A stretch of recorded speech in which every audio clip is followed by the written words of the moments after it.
চলে এসেছি আমি তোমাদের কাছে।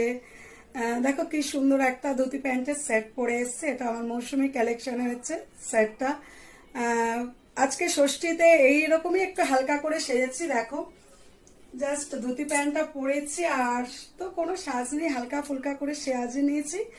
এইবার একটু ঠাকুর দেখতে যাব। ঠাকুর দেখতে যাওয়ার থেকেও বড় জিনিস হচ্ছে কালকে আমাদের দুজনের জন্মদিন আছে, তাদের একটা গিফট কিনতে যাব, সেটা জন্য তো বেরাচ্ছি, সাথে সাথে হালকা করে ঠাকুর দেখবো। আর এই ধুতি প্যান্টের সেটটার একটা গল্প বলি, শোনো। এটা একটা আমার ভালোবাসার মানুষ আমার কালেকশনেই আসে।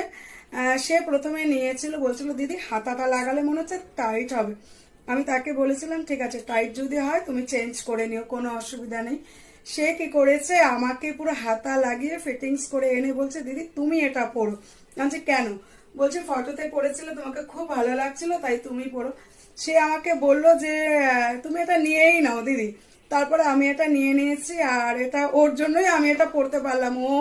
ওর হলো না বলে তাই আমাকে দিল। যাই হোক, অনেক অনেক ভালোবাসা আমার ভালোবাসার মানুষকে।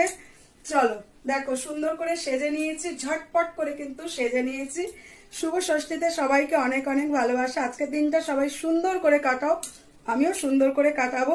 দেখো কেমন লাগছে আমাকে বলো একটুখানি। হালকা হালকা সেজে নিয়েছি।